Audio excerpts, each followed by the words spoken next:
Vamos meditar na palavra do Senhor, nosso Deus. Livro de Crônicas.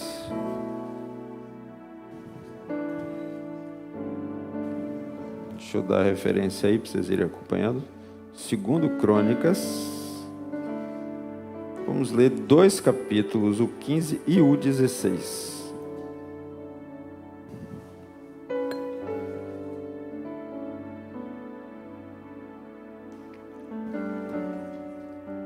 Segundo Crônicas 15, o capítulo todo e o 16 todo, para a gente poder entender o contexto ampliado.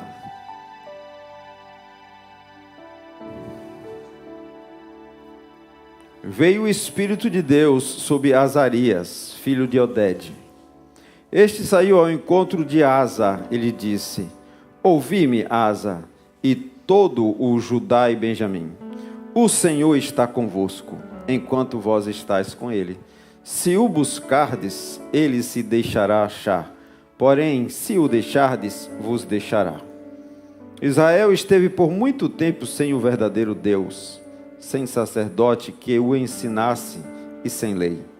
Mas quando na sua angústia eles voltaram ao Senhor, Deus de Israel, e o buscaram, foram por eles achados. Naqueles tempos não havia paz, nem para os que saíam, nem para os que entravam, mas muitas perturbações sobre todos os habitantes daquelas terras. Porque nação contra nação e cidade contra cidade se despedaçavam, pois Deus os conturbou com toda a sorte de angústias. Mas sede fortes, e não desfaleçam as vossas mãos, porque a vossa obra terá recompensa.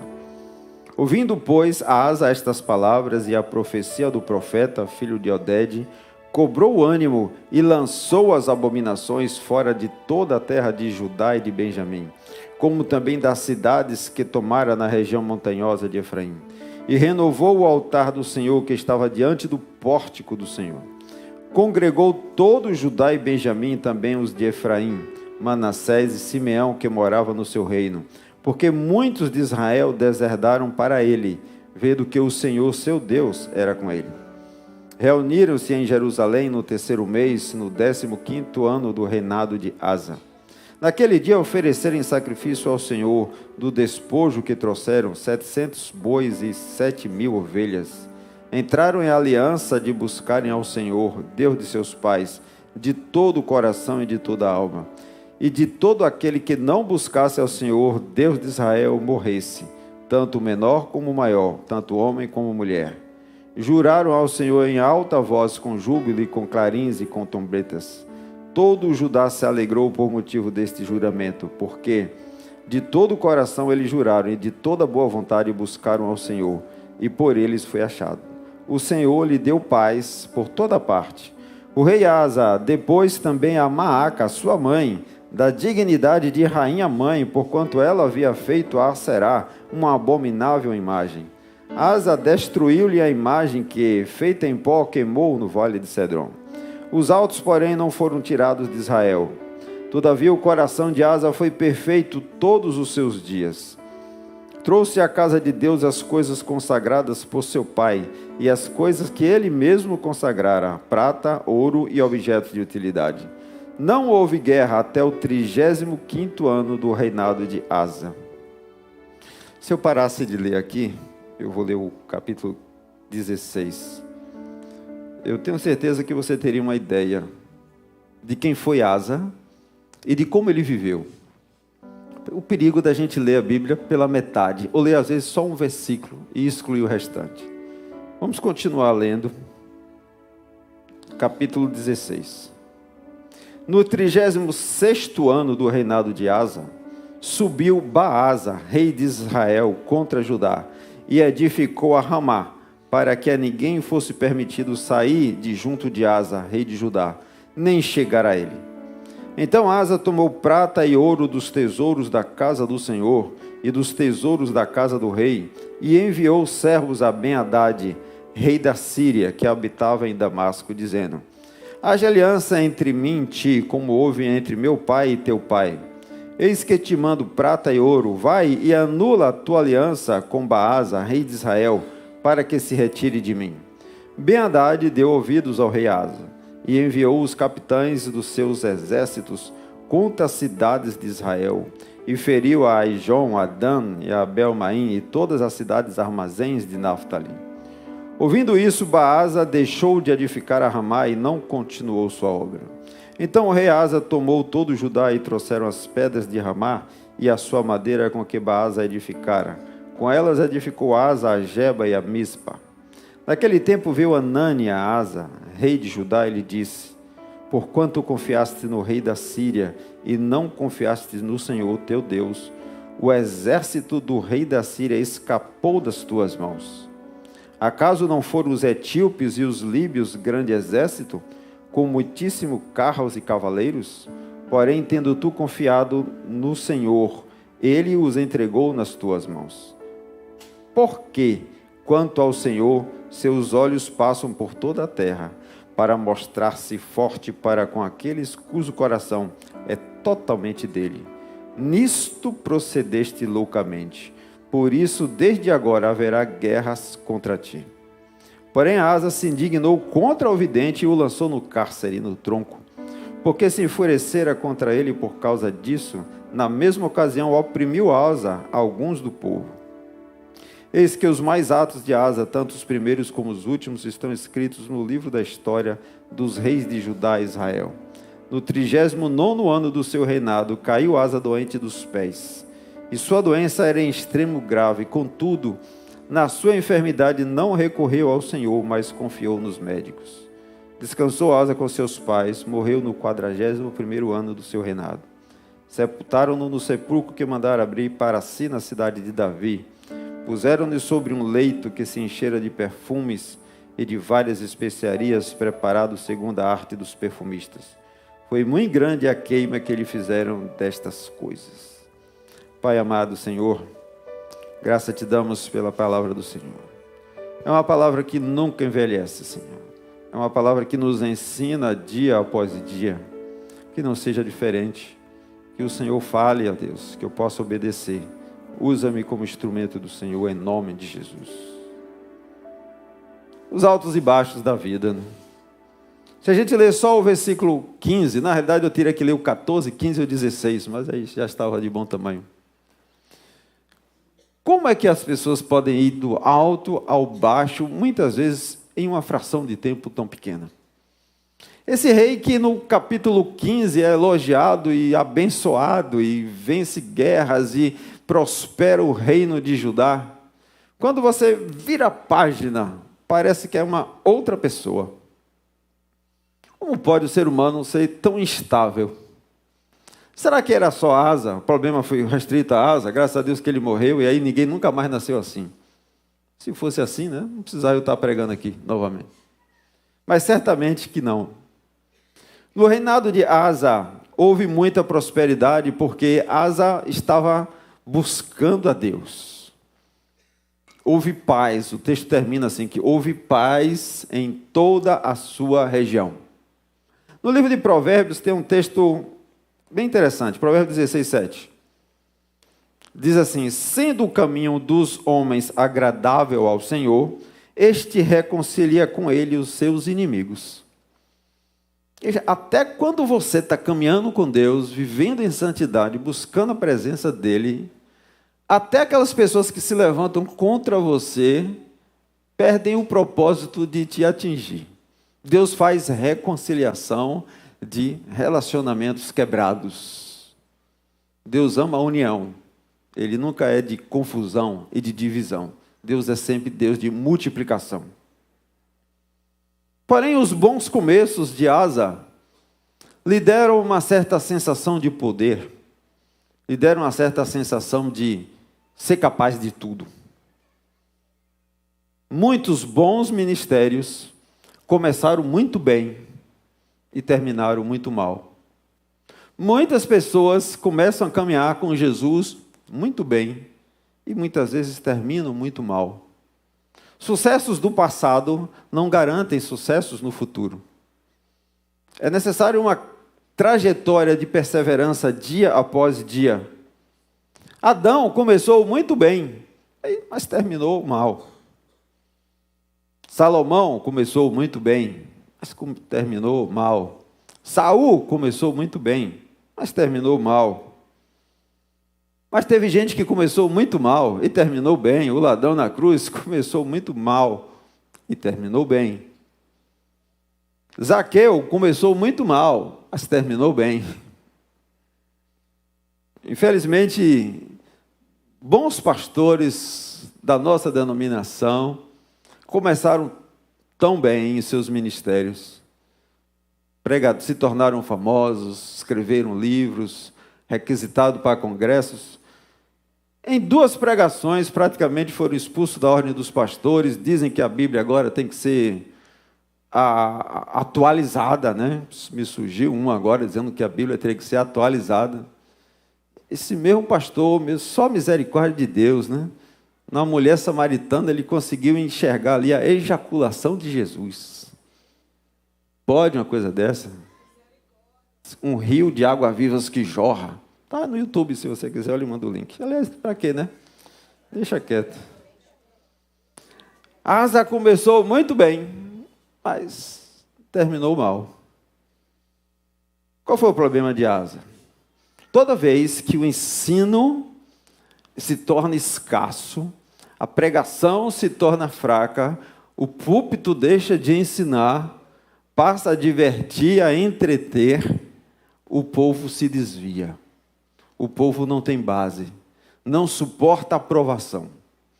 Um púlpito que não preparar as suas ovelhas para enfrentar as adversidades, condena todos aqueles que o escutam.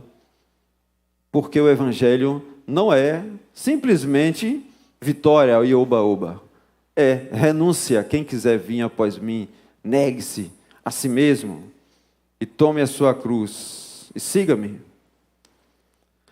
Asa teve um sucesso coletivo.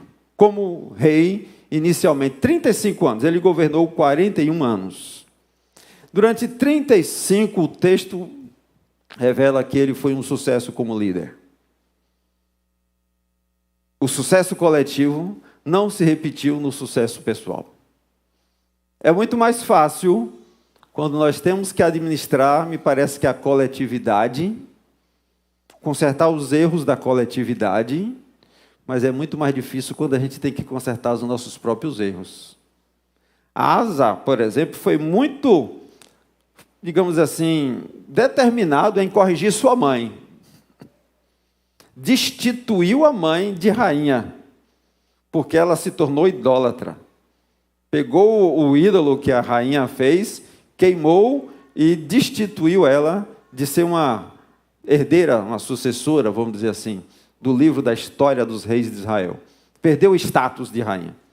Então ele teve coragem de agir dentro da sua família. Teve coragem de acabar com a idolatria, pelo menos parcialmente em Israel. Mas quando chegou a vez dele, ele não teve coragem de mexer naquilo que para ele talvez fosse importante. Asa não passou no teste do tempo. O teste do tempo está sobre mim, está sobre você, está sobre cada um desses que me escutam aqui. Nós estamos no teste do tempo. Quem vai revelar os vencedores? Só os últimos dias. Quem será joio? Quem será trigo? Só os anjos do Senhor sabem, graças a Deus que eu não sei. O teste do tempo, Asa não passou. Começou bem, mas ao final comete uma grande bobagem. E eu queria focar nossa meditação em procurar entender, e eu estava orando e meditando e perguntando a Deus, por que Asa fracassou? Para que eu não fracasse, para que você não fracasse. Por que que ele estava tão bem nos primeiros 35 anos, mas não conseguiu manter o mesmo ritmo de comunhão com Deus nos últimos 6 anos da sua vida? E aí foi de mal a pior. Primeira causa do fracasso de Asa. Asa se esqueceu do que Deus tinha feito. Talvez essa seja um dos grandes motivos de pessoas que ficam pelo caminho na caminhada cristã. Começam muito bem, são muito ativos, oram, jejuam, falam de Deus, têm prazer, mas em algum momento, em alguma circunstância, se esquece de todo esse passado. Asa esqueceu das vitórias contra os etíopes, contra os líbios, e tudo que Deus tinha prometido e tinha feito. Uma das coisas que eu fiz, eu já contei aqui, eu peguei o meu computador e criei uma pasta de minhas experiências com Deus. De vez em quando eu volto lá e dou uma lida, ou então eu dou uma atualizada. E aí quando eu vou olhar, eu digo, poxa, já esqueci dessa. Então eu preciso estar me trazendo à memória aquilo que me traz esperança. Lhe traga à memória aquilo que lhe dá esperança. Por que lhe trazer a memória? Porque muitas vezes a memória escapa pelas nossas mãos. O que Asa fez? Por que Asa fracassou? O segundo ponto. Asa confiou mais no homem do que em Deus. Jeremias 17:5. Asa confiou mais em Ben-Hadad do que ele ia até Deus. O que foi que aconteceu? O reino de Israel, se você está bom de geografia bíblica, se dividiu em dois. Asa estava embaixo, no sul, e Baasa estava em cima, no norte. E o reino do norte queria invadir o reino do sul. Nesse momento, Asa chega e vai procurar os sírios. Vai dar presentes aos sírios e dizer assim, faz uma sociedade comigo, se associa comigo aqui para a gente enfrentar esse outro inimigo aqui. E realmente deu certo. O Baasa deixou de construir uma cidade que impedia dos alimentos chegarem em Jerusalém. Baasa queria isolar a cidade de Jerusalém, onde morava Asa. Mas isso custou um preço altíssimo para a vida dele. Jeremias 17:5, o que é que diz? Assim diz o Senhor, maldito o homem que confia no homem. Faz da carne mortal o seu braço e aparta o seu coração do Senhor. Foi exatamente o que ele fez. Ele saiu da condição de abençoado para maldito. Ele esqueceu Deus que lhe dava todas as vitórias e agora começou a olhar para o ser humano, quem podia salvar. Toda vez que a nossa atenção é desviada de Deus para os homens, nós nos tornamos malditos. Maldito o homem que confia no próprio homem. Deus já tinha dado experiências, ele já tinha vencido etíopes, já tinha vencido líbios. Por que Deus agora, nessa luta, estaria ausente? Muitas vezes o diabo coloca esses pensamentos.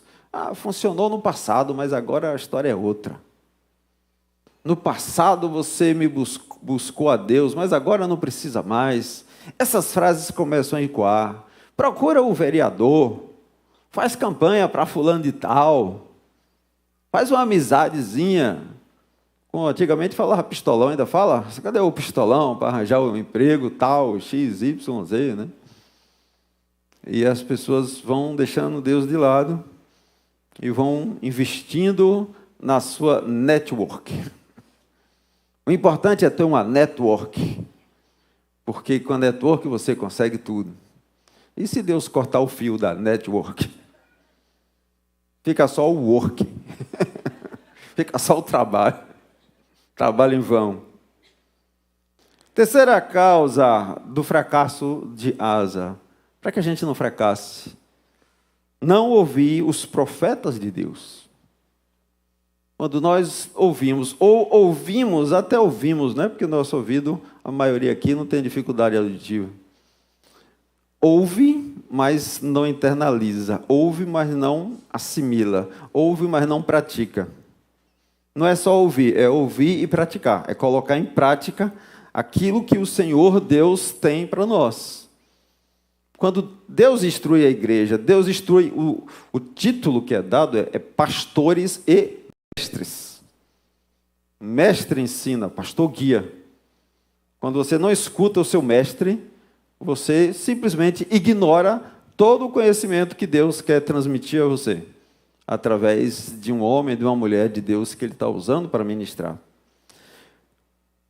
Isso, infelizmente, vai crescer, porque o livro de Timóteo, 2 Timóteo, capítulo 4, 3 e 4, está registrado que esse tipo de consumidor gospel vai aumentar nos últimos dias.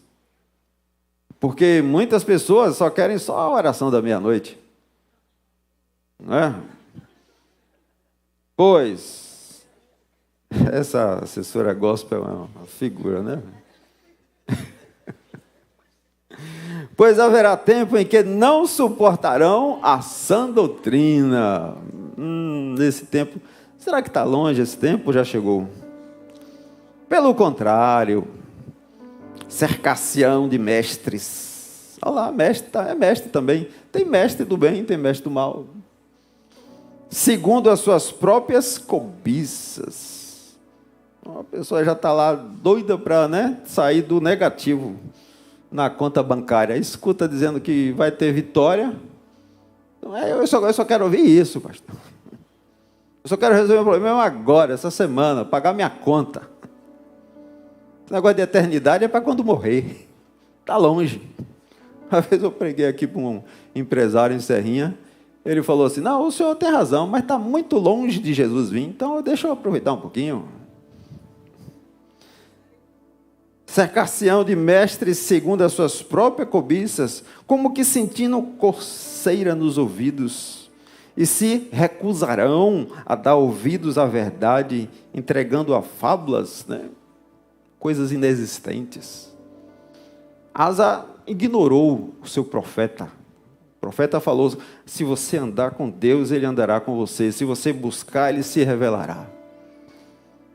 Nada lhe será impossível. Asa não quis. Interessante que não foi o primeiro, provavelmente não vai ser o último. O rei Acabe também não quis ouvir o profeta. Quando um outro rei vai visitar Acabe, e ele pergunta, não existe um profeta de Deus no seu meio, não? Aí Acabe contrariado, tem, mas ele só fala o que eu não quero ouvir. Mas você veja que quando a gente ignora a palavra do Senhor, a gente paga sempre um preço. Você sabe qual foi, talvez, a principal causa do fracasso do rei Asa? Arrependimento faltou. Se ele se quebranta, ele diz, errei. Não devia ter feito essa sociedade com esse rei da Síria. Errei, Senhor, pequei, como Davi fez. Davi errou também. O que é que Davi fala no seu salmo? Contra ti somente pequei. Enquanto eu escondi os meus pecados, os meus ossos secaram. Confessarei-te o meu pecado. Se Asa tivesse se arrependido, tivesse confessado a Deus, Deus é poderoso para perdoar pecados. E Ele enterra no mar de aquecimento nossas falhas. Mas quando o nosso coração se endurece, e o coração de Asa se endureceu, o que entrou nele foi orgulho, a síndrome de Lúcifer. E quando você não se quebranta diante de Deus, você se orgulha diante de Deus. Não tem meio termo no mundo espiritual. Eu conheço exemplos mais fora da igreja, graças a Deus, do que dentro da igreja. Eu acredito que é de conhecimento público, John Lennon.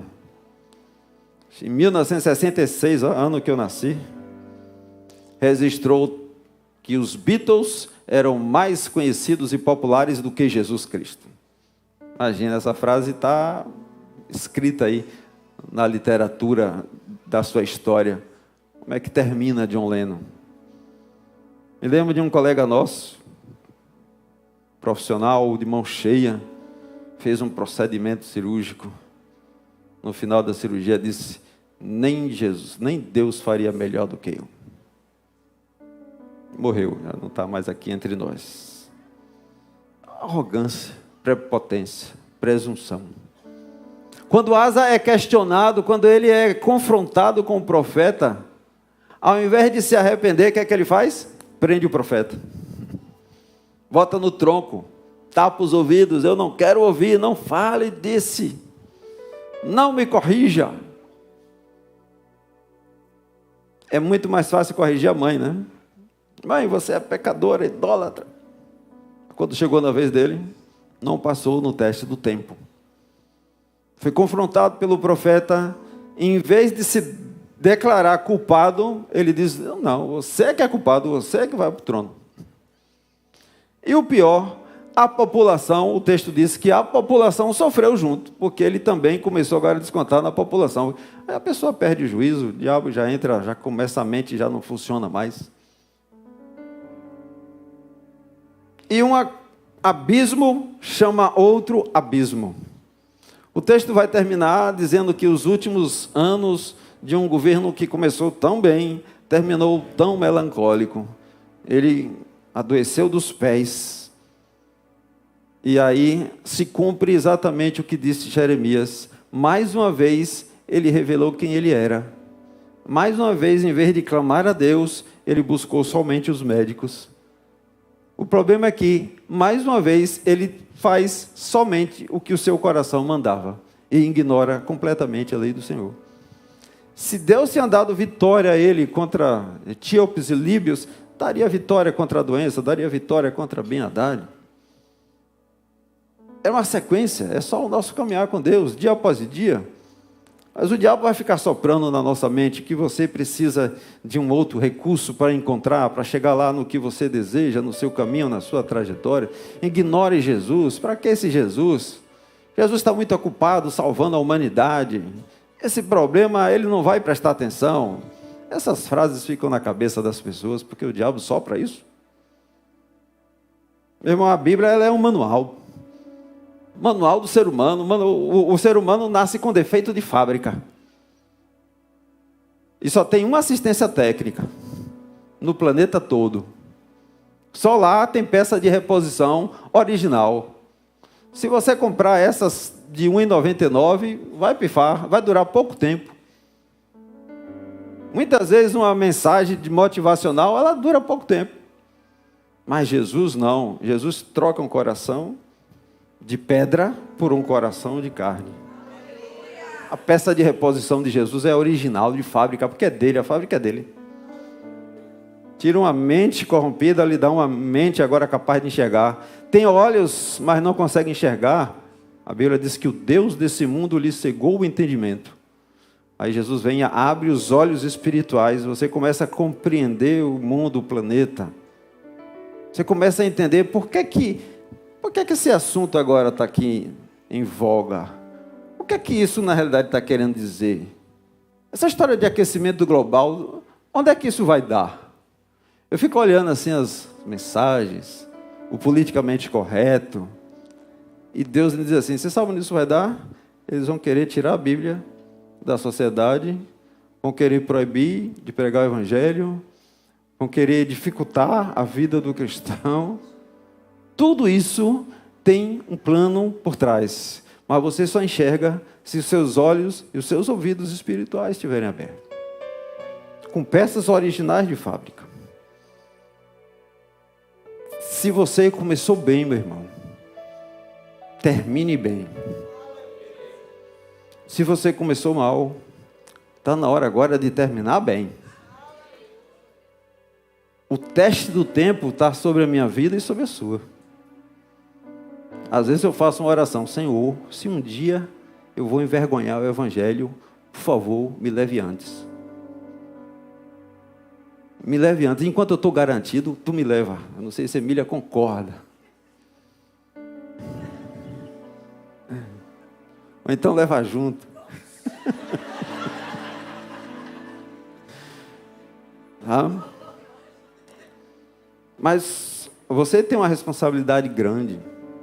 Você que se intitula cristão, filho do Deus Altíssimo. A vida toda você deu testemunho bem lá na sua empresa, na sua família. A vida toda você foi reconhecido.